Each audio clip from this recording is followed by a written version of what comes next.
A self-healing cutting mat works hand in hand with a rotary cutter and a thick edge ruler to give you the straightest cuts. But what does self-healing really mean? Which is the best to buy? And how do you clean a self-healing cutting mat of all those bits of fluff? Well, there's a lot more options for cutting mats than you think there are. And whether you use them for quilting, for sewing, for crafts, or any other hobbies, with a couple of tips and tricks, they will last you a long time. And stay to the end where I have a really cool free cleaning hack. So stick with me and I'll show you how to do it.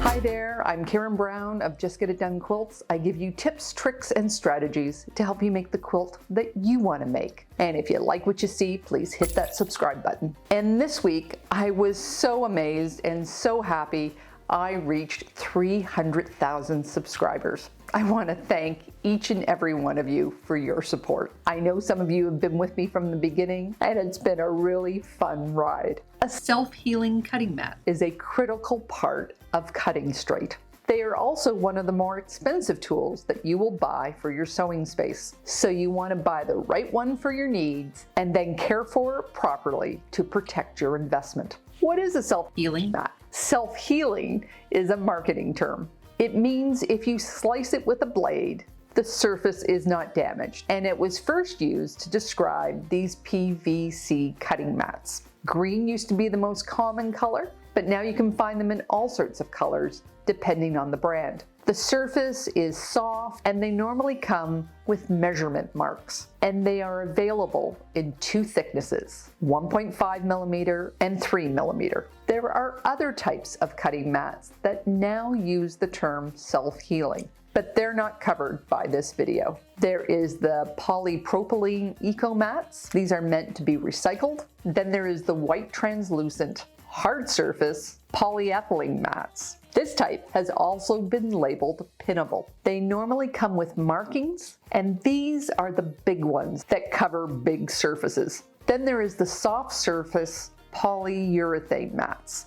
It's not very common in the craft and hobby area because it's clear, it doesn't have any markings. There are other mats like silicone, wood, and adhesive cutting mats, but these are not designed to be used with rotary cutters. Do you really need a cutting mat? If you are going to be using a rotary cutter, yes you do. Not only do you want to protect your countertop or table from the blade, you also want to protect your blades from your countertop so that they will remain sharp as long as possible. And the markings on the mat make cutting and trimming so much easier. What size do you need to purchase? Well, this is a balance of the size of your sewing space, what you're cutting, do you need to store your mat, and what you can afford. So how big is your cutting station? You don't want a cutting mat that hangs over the edge. It will lead to inaccuracies in your cutting and possible accidents. If you are cutting fabric, you will need to be able to cut half a bolt. In quilting, that means a cutting mat that's at least 24 inches wide. But if you also sew garments or work with other fabrics, how big are those bolts? And you'll want one that you can cut on both sides of the cutting mat. So when you cut batting, minky, or another fabric with a lot of fibers, you can cut on the side without the markings. And if your sewing space is not permanent, the PVC mats need to be stored flat.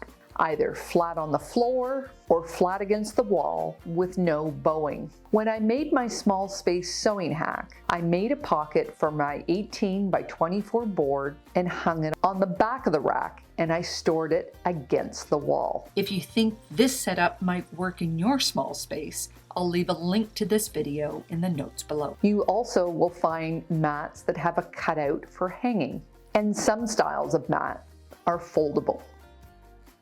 And of course, the last consideration is price. What can you afford?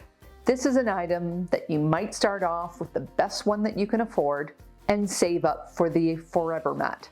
You can make all your beginner mistakes on the first one, and then when you upgrade, the old one can be used in your traveler's kit. And don't forget to use those big box store coupons. Does thickness matter? The self-healing mats come in 1.5 millimeter and 3 millimeter. The 3 millimeter is often called professional, as it can absorb deeper cuts, which is great for X-Acto or utility knives. If you are using a rotary cutter and you're practicing good form, a 1.5 millimeter is fine. I've had my 1.5 millimeter 24 by 36 mat for over 8 years, and it is still going strong. Good form not only makes your cutting mat last longer, it will keep your blade sharp. I showed you how to use good form in my video, How to Cut Straight and 10 Cutting Mistakes, and I'll leave a link to those 2 videos in the notes below. You also need to consider the finish of your cutting mat. Some are 3 layers and some are 5. The original PVC mats had a hard PVC middle with a layer of soft PVC on the top and bottom. The surface is smooth with a rubber-like feel and gets rougher with use, which provides a bit of grip for your rotary blade. 5-layer PVC has an additional very thin, hard layer of PVC on the outside, making it much smoother. You might find that your rulers, fabric, and rotary cutters have less friction, but the hard layer keeps the mat firmer with less distortion. What markings do you need? There are so many different marking patterns because there's so many professions and crafts that use self-healing cutting mats. For quilters, not only do you need a grid that is marked in inches, you'll also want the incremental markings of a 1/2 inch, the 1/4, and the 1/8. You'll also want a 45-degree line, plus a 30 and a 60-degree. There are mats with circles and hexagons, but they're not very valuable for quilters as fabric is opaque. And there are brands that have these squares, which are useful for squaring up blocks. How do you make your mat last? First, keep it away from heat. That includes, but is not limited to, sunlight, radiators and heat vents, your coffee mug, your computer, your wool ironing mat and iron, your glue gun, and simply leaving it in a hot car. Always use a sharp blade. When you use a dull blade, you force it down farther into the mat, leaving a bigger slice out of the mat and maybe even damaging the core. It's better to change that $2 blade than that $80 mat. Do not cut over the same path over and over again. You'll often see this problem at quilt shops where they're constantly cutting on the 1/2 yard mark and the 1 yard mark. So when you're cutting, try to use different lines with every project. And cut your batting and fleece on the back of your mat. So when you clean up your mat, the added friction is not chipping off the measurements. And keep it clean and maintained. But we'll get in how to do that in the last step. Can a warped mat be repaired? Sort of. The measurement markings can never be relied on again. But if you have the patience and you have the space, you can mostly flatten it. Cover your mat completely with books or a piece of wood and stack weights on top of this. You are looking for a lot of weight here. The higher, the better. And leave it for 2 to 3 weeks. And yes, I did say weeks. But just because a cutting board is damaged in one place doesn't mean it's a total write-off. You can cut the board down and use a smaller piece. How do you clean and maintain your mat?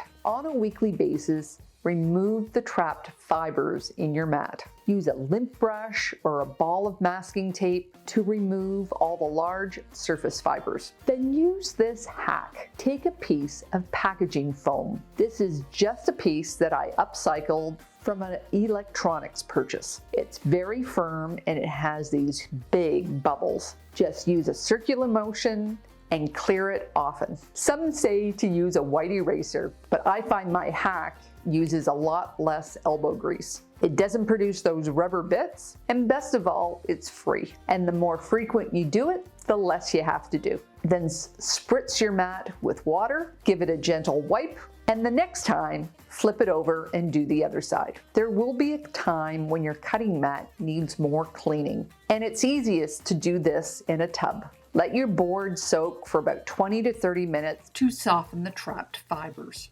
Take your seat cover and just kneel on it. It's been sitting for about 15 minutes, and you can see the fibers that have already come off. Use a soft cleaning brush and a detergent with no conditioners like Dove or Palmolive, and wash your mat down. If you have any greasy stains, use a 50-50 vinegar water solution.